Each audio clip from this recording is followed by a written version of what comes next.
L'annuncio a suo modo è storico e, come era prevedibile, ha suscitato più di una reazione. Tra 6 mesi il Mose potrà entrare finalmente in funzione in casi eccezionali per difendere Venezia e la sua laguna dall'acqua alta.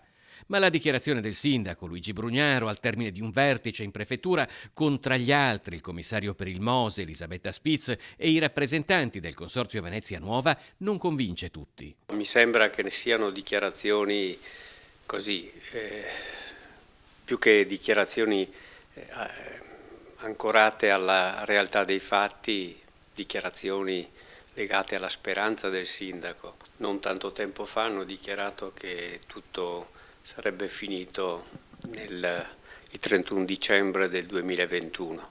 Questa accelerazione, un po' strana, ma evidentemente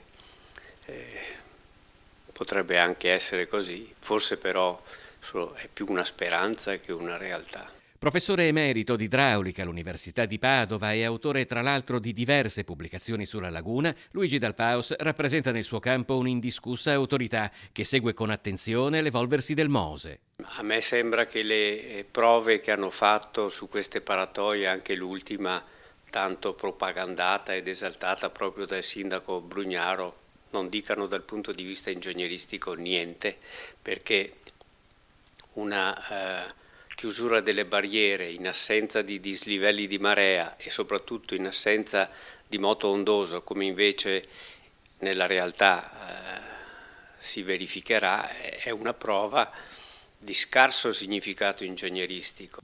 Secondo Dal Paus, sul Mose si discute tanto, forse anche troppo, perché dal punto di vista tecnico rimangono diversi i punti da chiarire. Viviamo in un tempo in cui ciascuno di noi ama di più fare il mestiere degli altri che il proprio.